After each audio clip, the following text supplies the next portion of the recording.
and Tom Pippin for Just You Watch the Best.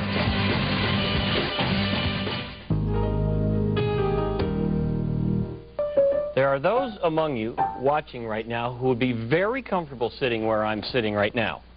Clearly not. A computer keyboard, that's my happy place. A piano keyboard, not so much, which is why I really respect the people in tonight's Perry's People. They are certainly proof that you're never, ever too old to take on new challenges.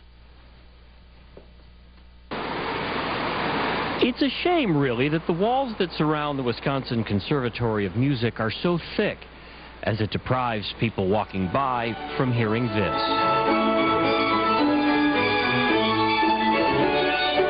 You would expect and you'd find professional musicians honing their craft inside this Milwaukee landmark. It's a place that seems to inspire perfection. And that means a multiple bounce, but it's still a quarter note. One. A floor below the pros sit Mary, Helen, and Molly, drumsticks in hand, average age 90. They're not pros. In fact, they're long retired from non-musical careers. So why are they here? Ellen said to me one day, "Would you like to play an instrument?" I said, "No." And she said, "Oh, I know." She talked some more, and she talked some more. Then I said to Mary, "Should we play an instrument?" Mary said, "Yes." And more than a dozen of their friends at Alexian Village Retirement Community said yes, too. Some are upstairs in the piano room. The wind instruments a few doors down from them. And a brass duo right next door. All these senior musicians have one thing in common. They've never played music before, or if they have, they haven't played it since they were very, very young. Ellen Nowak persuaded all of them to try. In research about keeping people cognitively successful, keeping memory sharp, one of the things that you see in a lot of the studies is music. Once a week, they load a bus and head to the east side.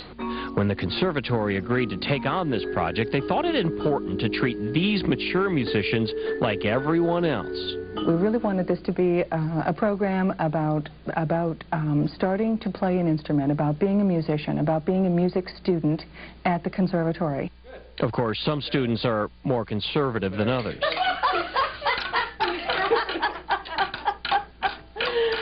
Oh, Molly, that's funny.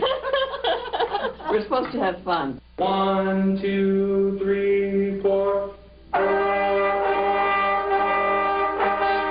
It's not just their playing that's being watched. Nowak wants to see what effect learning an instrument has on stopping or slowing diseases of the brain. With our contention that even at an advanced age, with even some mild cognitive impairment, we believe by learning a musical instrument, you're going to help delay the progression of the disease. Mary, Helen, and Molly are fine with that study, but they're really more concerned about their first concert. It's in August, and how their newfound hobby makes them feel. Makes you feel alive again. Especially the drums do. I never dreamed at 92 I'd be trying to play drums. And I'm so pleased with myself that I'm wanting to do this. Proof that it's never too late to teach an old dog new licks. You're 92 years old and you're learning to play drums. How long do you think this is going to go on? It could go on forever. You got to love a woman who drums and gives herself and her jokes her own rim shot. Nicely done, Helen.